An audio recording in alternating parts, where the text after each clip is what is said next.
ahada 'alaiha amsak wa in atlaqaha zahabat. Perumpamaan orang yang hafal Quran itu seperti orang yang punya unta.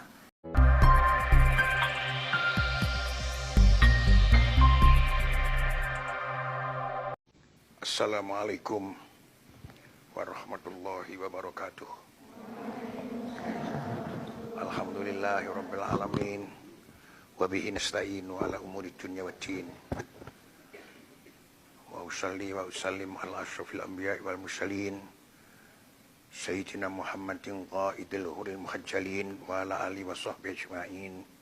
Amma ba'du, para kanca asatid, ustadzat, dewan pengurus,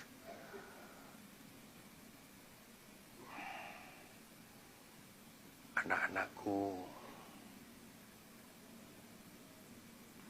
banati formal. Mudah-mudahan kamu semua selalu dalam keadaan sehat walafiat, segar bugar, tidak kurang satu apa, dan mudah-mudahan Allah bukakan hati kamu untuk diisi dengan ilmu yang bermanfaat, juga taufik hidayah, sekaligus bisa mengamalkan apa yang telah Anda ketahui. Karena betapapun tidak henti-hentinya semuanya, termasuk saya, guru-guru Anda, orang tua, bermohon kepada Allah Subhanahu wa ta'ala, kamu bisa berhasil, kamu bisa sukses, kamu bisa mendapatkan suatu buah yang manis dari ilmu yang bermanfaat itu. Anak-anakku sekalian, sungguh orang tua kamu seharusnya gembira, senang melihat kamu, terutama dalam keadaan seperti sekarang ini. Kami ukur dengan ukuran kami sendiri. Kalau melihat kamu tidak hanya cantik, tidak hanya bersih, tetapi kamu benar-benar menjadi putri-putri yang pantas untuk menjadi andalan. Ini menurut ukuran dan anggapan saya sendiri. Makanya sangat keliru kalau orang tua tidak bersyukur bahwa punya anak-anak seperti ini, anak yang ada di pondok pesantren, dan hanya memimpikan suatu kesejahteraan duniawi, suatu kemegahan yang sedemikian rupa, dan hanya memimpikan sesuatu yang pada hakikatnya adalah merupakan mimpi yang tidak akan menjadi suatu kenyataan, yang disebut dengan fata morgana. Maka daripada itulah kita semuanya memang harus bersyukur. Imam Abu Hanifah seperti dikatakan di dalam kitab Ta'limul Muta'alim mengatakan, jadi saya ini mendapat futuh dari Allah Subhanahu wa ta'ala ini karena apa? Setiap kali aku ini memahami suatu masalah, setiap kami ini bisa membuka hal-hal yang saya anggap sulit, saya bersyukur. Membaca alhamdulillah wa syukurillah, ini penting. Jadi kita semuanya, kamu semuanya juga begitu. Kalau ngaji angel kok malih iso. Begitu dibuka oleh Allah Subhanahu wa taala, kamu memang wajarnya, logisnya membaca hamdalah sebagai syukur. Karena apa? Asyukru qaidun ni'mah. Syukur itu adalah selimpungnya nikmah. Kita mendapatkan kesenangan, kemudian kita syukur. Nikmah ini tidak mudah lenyap. Tetapi sebaliknya, kalau kita tidak mengenal syukur, tidak pernah terima kasih matur nuwun kepada Allah Subhanahu wa taala, nikmah itu mudah sekali hilang. Maka dikatakan Allah mengenalkan nikmah kepada kita itu sedemikian rupa. Halus, maklum Allah Maha Hikmah. Tetapi kalau kita tidak mengenal nikmah, kita benar-benar tidak mau tahu dengan adanya nikmah, akhirnya Allah akan mengenalkan nikmah yang diberikan itu dengan hilangnya nikmah tersebut. Saya ulangi, mengenalkan nikmahnya itu dengan menghilangkan nikmah tersebut. Contohnya, kita itu punya orang tua, baik laki maro ataupun perempuan, bapak ataupun ibu. Kita jarang menyadari bahwa kita itu punya nikmat yang sangat besar. Ini termasuk saya sendiri. Waktu kita punya orang tua, tidak pernah kita membuka kitab angel-angel, monjit, kamus dan lain sebagainya. Cukup tanya kepada orang tua pada waktu itu. Namun begitu juga kita tidak bersyukur. Mboten matur nuwun kalih Gusti Allah Ta'ala yang ngatasin duwe bapak iso ngaji, kena ditakoni, bisa memberikan penjabaran, penjelasan, ila akhirih. Wis biasa-biasa saja. Tuh. Lah, baru setelah orang tua tidak ada, kita sadar, oh, begini rasanya ditinggal orang tua. Nongso, kangilan, dan seterusnya, dan seterusnya. Makanya Allah kadang-kadang begitu. Dan pantasnya kita bermohon kepada Allah, ya Allah, kenalkanlah aku ini kepada nikmat-Mu dengan keberadaannya. Dengan masih adanya nikmat tersebut. Jangan sampai aku ini kau kenalkan nikmat dengan hilangnya nikmat itu. Kowe kan wis tak wae nikmat. Lah pundi Gusti? Saiki wis ora ono, kowe diwehi mbiyen ora matur nuwun kok ya. Lah otomatis ora ono saiki. Lah kalau terjadi seperti itu kita tinggal menyesal. Kita nyesal banget. Maka daripada itu kita selalu bersyukur kehadirat Allah Subhanahu wa taala. La in syakartum la azidannakum wa la in kafartum inna azabi lasyadid. Kita masih syukur. Apapun harus kita syukuri. Apalagi kalau kita pinter-pinter syukur, apapun itu biasanya ki awet. Gak terima awet, mundak-mundak, soyo akeh, soyo barokah, soyo berenah. Wis segala bentuk nikmat biasanya seperti itu. Makanya jangan sampai kita ini lantas gampangke, nyepeleke nikmat sing diparingke dening Allah Subhanahu wa taala.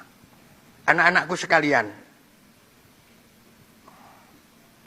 alhamdulillah saya sendiri terima kasih banget kepada semua guru, semua pembimbing, pengurus di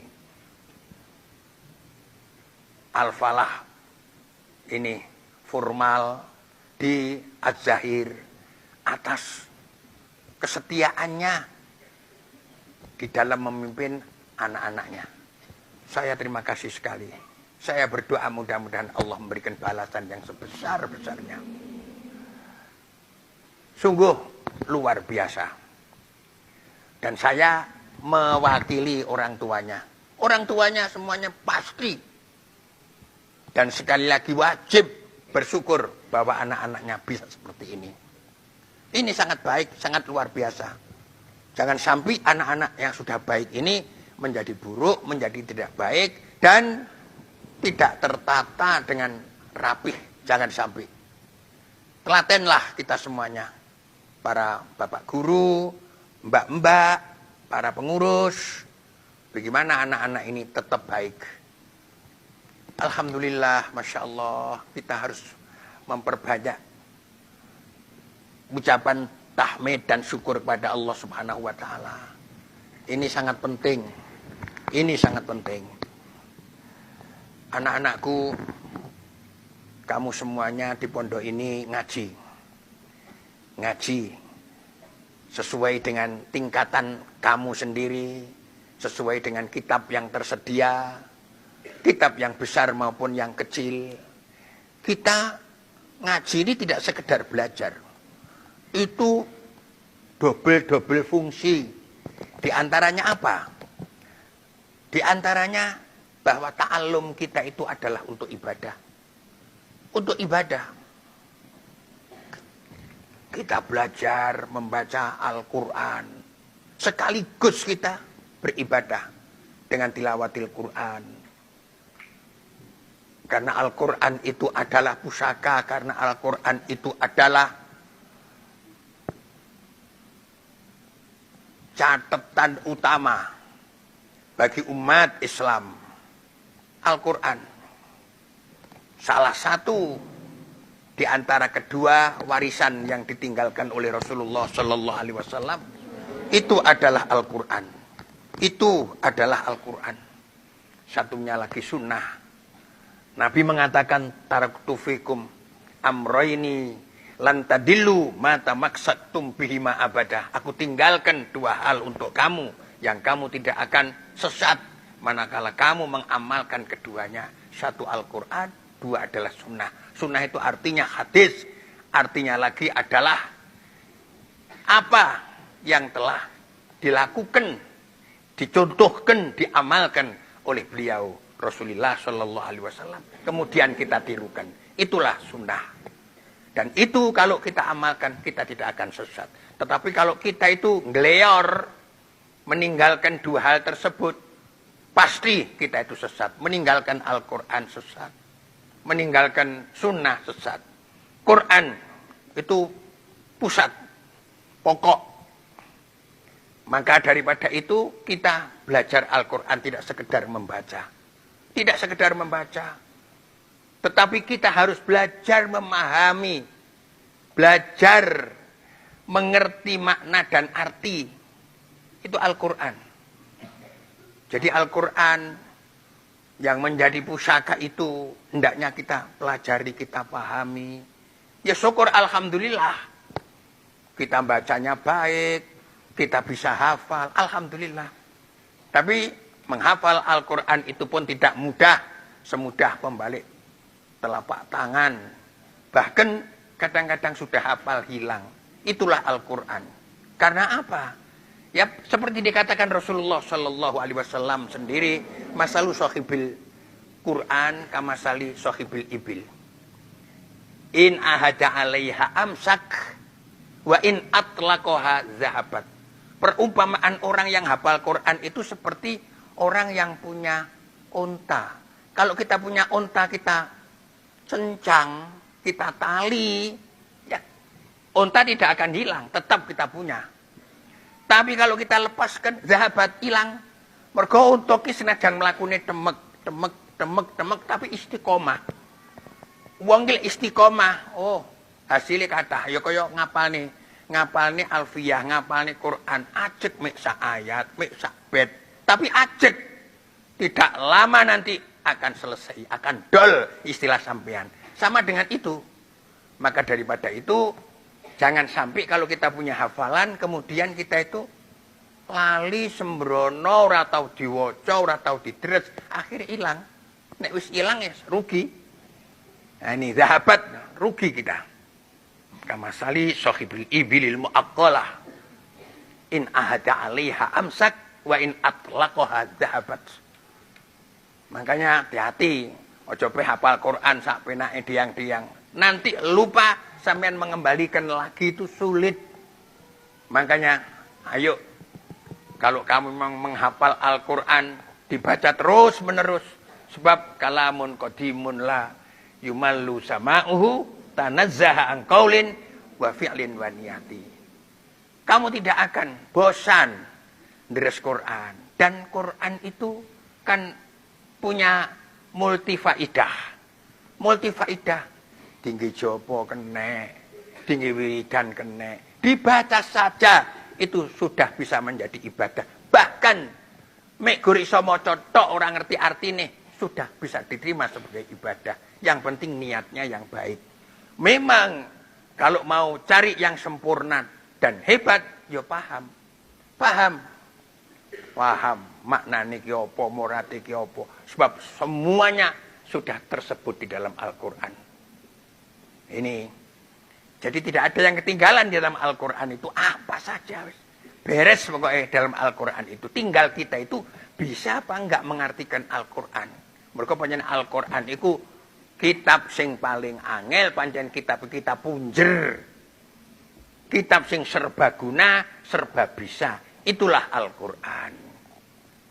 Masya Allah, konco-konco, mbak-mbak, jenengan, sing hati-hati ning pondok, selalu ndonga nyuwun yang Gusti Allah Ta'ala. Nyuwun tenan. Muga-muga diparingi ilmu sing manfaat. Lan muga-muga sampean dadi bocah sing bener-bener pinter. Sing komplit sembarang kali iso. Pinter lan menjadi ilmiah amaliyah ilmiah sing manfaat barokah. Allahumma amin. Ikilah nyuwun yang Gusti Allah Subhanahu wa taala. Kula mboten saged matur kathah ngeten mawon dhisik. Wis sambung menyambung kapan-kapan. Sing penting hati-hati sampean. Hati-hati dijaga kesehatane, dijaga awake. Lan lek enek apa-apa nyun sewu, segera lapor datang pengurus yo ndang lapor nyang yai. Aja sampe engko urung lapor nyang yai wis lapor nyang bapak ibune. Padahal daleme waduh, gawupuh bapake karo ibune. Beda kalau terjadi apa-apa, langsung lapor nyang ngene yai. Yai mangke saged ngekir, oh iki apike dingenekne, apike ngene. Wis ora perlu kesusu ngabari omah dhisik ben aja gupuh. Engko ngenteni aku le ngabari. Lek wis tak komando dikabari. Aja kok juk-juk mara wong tuane ditelepon. Lah iki wah lek modele ngene ruwet iki. Gunane pengurus iki supaya ngurus sampean kabeh secara baik dan tertib. Jadi aja sampai ujug-ujug ngabari omah dan lain sebagainya. Gunane mboten wonten. Paling mek ngentekne dhuwit, mek gur ngguwak wektu, ngupuhne wong pirang-pirang. Ngoten mila saking menika tenang lek enek apa-apa tenang. Tenang, masyaallah. Tapi muga